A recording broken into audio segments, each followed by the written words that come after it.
মুহূর্তে আওয়ামী লীগের উপরে যে নিষেধাজ্ঞা জারি করা হয়েছে সেই নিষেধাজ্ঞা তুলে নেওয়া হতে পারে, নির্বাচন কমিশন তাদের নিবন্ধন ফিরিয়ে দিতে পারে, আন্তর্জাতিক চাপে দৃশ্যপট পাল্টে যেতে পারে যখন মনে করা হচ্ছে, ঠিক সেই সময় স্বরাষ্ট্র উপদেষ্টা এমন মন্তব্য করলেন। আওয়ামী লীগ তার রাজনৈতিক নিবন্ধন ফিরে পাবে, শেষমেশ আওয়ামী লীগ নিয়ে নির্বাচন করতে হবে। খুব স্পষ্টভাবে শার্লি বলছেন আওয়ামী লীগ ছাড়া নির্বাচন হবে না, হলেও তা স্বীকৃতি পাবে না। জাতীয় পার্টিকে ডক্টর ইউনূস নিষিদ্ধ করতে হবে, জাতীয় পার্টি নির্বাচনে অংশগ্রহণ করতে পারবে না।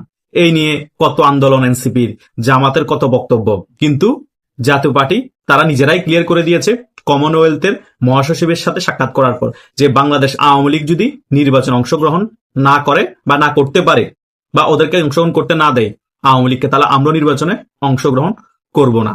তার মানে কি বুঝিয়ে দিল জাতীয় পার্টি, তোমরা কি আমাকে নির্বাচনে অংশগ্রহণ করতে না দেওয়ার আমরাই তোমাদের এই পাতানো নির্বাচনে অংশগ্রহণ করব না। কারণ বাংলাদেশের 55 থেকে 60% জনগণকে যে রাজনৈতিক দুইটা দল রিপ্রেজেন্ট করে, তারাই যদি ভালোভাবে নির্বাচনে অংশগ্রহণ করতে না পারে, তাদেরকে যদি দাঁড়ানোর সুযোগ না দেওয়া হয়, তাহলে এই নির্বাচনে অংশগ্রহণ করে জাতীয় পার্টির লাভটা কি হবে? তারা যেখানে 10 থেকে 15টা আসন জিতবে, সেখানে তাদেরকে একটা আসনও জিততে দেওয়া হবে না। জামাত ইসলামী এবং বিএনপি দখল করে আসনগুলো জিতে নিবে। তাহলে এই ডক্টর ইউনূসের আন্ডারে নির্বাচনে অংশগ্রহণ করার কোনো মানে হয়? মানে হয় না। তাই কমনওয়েলথের মহাসচিবকে ব্যাপারগুলো ক্লিয়ারলি বুঝিয়ে দেওয়া হয়েছে। আওয়ামী লীগের শীর্ষস্থানীয় যদি নেতা থাকতো, তাহলে কমনওয়েলথের মহাসচিব আওয়ামী লীগের শীর্ষস্থানীয় নেতাদের সাথেও বৈঠক করত। তাহলে কি বুঝলেন? খেলাগুলো কি এমনি এমনি হচ্ছে মনে করছেন? কমনওয়েলথের মহাসচিব কি এমনি এমনি জাতীয় পার্টির সাথে বৈঠক করেছে মনে করছেন? এমনি এমনি বৈঠক করেছে না, ভিতরে অনেক কাহিনী আছে। জাতিসংঘ থেকেও চাচ্ছে আওয়ামী লীগ রাজনীতিতে ফিরে আসুক, কমনওয়েলথ থেকেও চাচ্ছে বাংলাদেশে আওয়ামী লীগের রাজনীতি ফিরে আসুক, এবং বিশ্বের যতগুলো গণতান্ত্রিক দেশ আছে তারাও চাচ্ছে বাংলাদেশে আওয়ামী লীগের রাজনীতি ফিরে আসুক। কারণ তারা ভালো করে বুঝতে পারছে যে বাংলাদেশে যদি আওয়ামী লীগের রাজনীতি ফিরে না আসে, রাজনৈতিক যে ব্যালেন্স আছে বাংলাদেশে সেটা সম্পূর্ণরূপে ধ্বংস হয়ে যাবে, অলরেডি ধ্বংসের পথে, এবং মৌলবাদের উত্থান হবে। বাংলাদেশ যদি জঙ্গি রাষ্ট্রে পরিণত হয়ে যায়, তাহলে দক্ষিণ এশিয়ার জন্য হুমকি হয়ে যাবে। সেটা এখন আমেরিকাও বুঝতে পারছে, ইসরায়েল বুঝতে পারছে, এবং ভারত আমেরিকা এবং ইসরায়েলকে বোঝাতে সক্ষম হয়েছে। এটাই ভারতের কূটনীতি বিজয়। কারণ পাকিস্তানের কাজ হচ্ছে যে সকল জঙ্গি হামলাগুলো তারা নিজেরা করতে পারে না, অন্যান্য দেশ দিয়ে প্রক্সি ভাবে করায়। পাকিস্তান ভারতের ভিতরে অনেক জঙ্গি হামলা করিয়েছে, এখন বাংলাদেশকে ব্যবহার করে ভারতের ভিতরে জঙ্গি হামলা করানোর প্ল্যানিং করছে।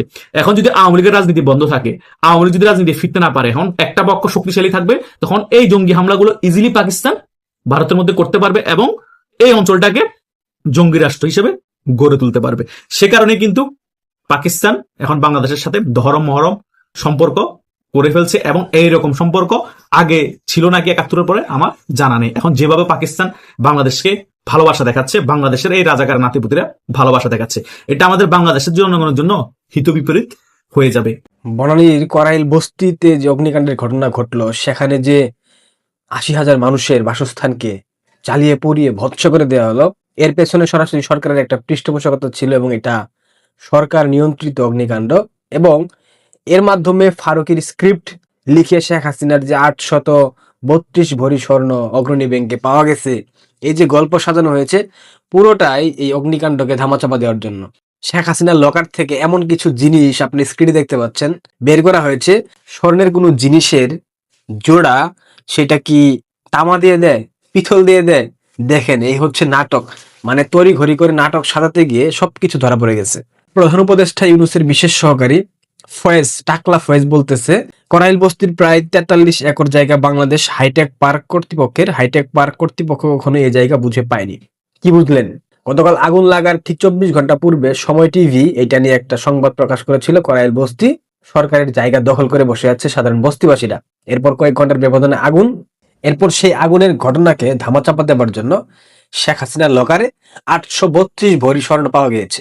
এই সংবাদ প্রকাশ হওয়ার পর আজ মাননীয় প্রধানমন্ত্রী শেখ হাসিনা তিনি বলেছেন তার লকারে কোনো স্বর্ণ ছিল না।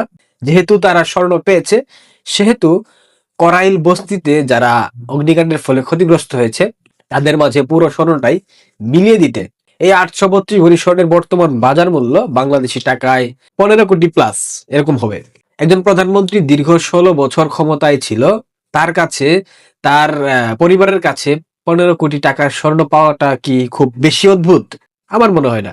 এই যে নাটক মঞ্চায়ন করা হচ্ছে এবং প্রধান উপদেষ্টার বিশেষ সহকারী টাকলা ফয়েজ, এর মাধ্যমে তো আপনারা প্রমাণ পেয়ে গেলেন যে এটা সরকার কর্তৃক সৃষ্ট আগুন, এবং এই আগুনের মধ্য দিয়ে 80,000 পরিবারকে নিঃস্ব করে দেওয়া হয়েছে, 80,000 পরিবারকে সর্বশান্ত করা হয়েছে।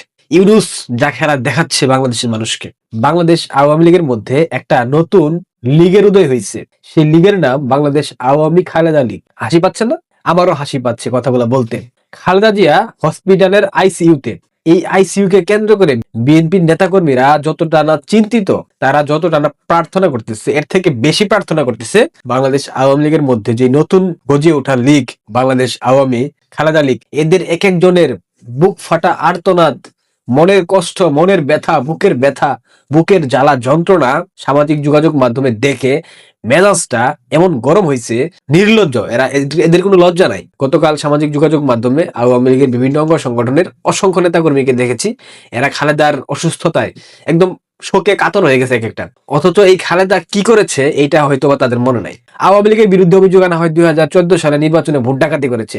এই নির্বাচনে ভোট ডাকাতির প্রবণতা বাংলাদেশের রাজনীতিতে সবার প্রথম শুরু করেছিল কে? 96 সালে একতরফা নির্বাচন কে করেছিল? বেগম খালেদা জিয়া। বাংলাদেশে একতরফা রাজনীতির সূত্রপাত ঘটিয়েছিল বেগম খালেদা জিয়া, আপসীর নেত্রী।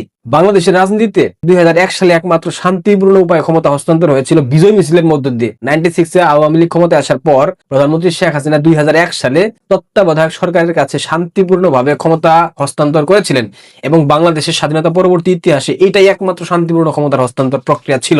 এরপর কোন দল ক্ষমতা হস্তান্তর করেছে শান্তিপূর্ণভাবে? বিএনপি করেছে? জাতীয় পার্টি করেছে? করে নাই তো। 2001 সালে বিএনপি ক্ষমতায় আসার পর সেই বিজয় মিছিল থেকে আওয়ামী লীগের নেতাকর্মীদের উপর হামলা মামলা শুরু করে দিয়েছিল। 2001 থেকে 2006 সালে আওয়ামী লীগের অসংখ্য নেতাকর্মীকে হত্যা করা হয়েছে এবং সংখ্যালঘু নির্যাতনের একটা ইতিহাস সৃষ্টি করে ফেলেছিল। সিরাজগঞ্জের পূর্ণিমা রানী শিলের কথা আপনাদের মনে আছে? যাকে বিএনপির নেতারা 12 জন নেতা সংঘবদ্ধভাবে ধর্ষণ করেছিল একটা শিশুকে, 12 বছর বয়সী একটা শিশুকে। এগুলো ভুলে গেলেন আপনারা? 2006 সালে তত্ত্বাবধায়ক সরকার নিয়ে যে নাটক মঞ্চায়ন করেছিল বিএনপি, সেটাকে আপনারা ভুলে গেলেন এত সহজেই? এত জলদি আপনারা ভুলে যান? 2004 সালের 21 আগস্ট গ্রেনেড হামলা করে শেখ হাসিনার পুরো রাজনৈতিক দলকে ধ্বংস করে দিতে চেয়েছিল। এই ঘটনার জন্য খালেদা জিয়ার মধ্যে বিন্দুমাত্র অনুশোচনা দেখেছেন? দেখেন না। উল্টো তিনি সংসদে দাঁড়িয়ে বলেছেন শেখ হাসিনা ভ্যানিটি ব্যাগে করে গ্রেনেড নিয়ে গিয়েছিল। মানে ফাইজলামি। গ্রেনেডের মতো ভয়ঙ্কর একটা জিনিস কেউ ভ্যানিটি ব্যাগে করে নিয়ে যায়? একটা পাগলে বিশ্বাস করবে কেউ বললে? কিন্তু আপনারা বিশ্বাস করেন অনেকেই। বাংলাদেশ আওয়ামী খালেদা লীগের অনেকে বিশ্বাস করেন শেখ হাসিনা গ্রেনেড হামলা ঘটিয়েছিল, তার ভ্যানিটি ব্যাগে করে গ্রেনেডের রিমোট নিয়ে গিয়েছিল, তাই তো? 2001 থেকে 2008 খালেদা জিয়ার দল বিএনপি আওয়ামী লীগের প্রায় 21,000 নেতাকর্মীকে হত্যা করে মেরেছে। 21,000। একটু সার্চ করেন, গুগলে সার্চ করলেই দেখতে পারবেন সবকিছু। বাংলাদেশের জাতির জনক, জাতির পিতা বঙ্গবন্ধু শেখ মুজিবের যে 15 আগস্ট হত্যাকাণ্ডের ঘটনা ঘটে, শোক দিবস,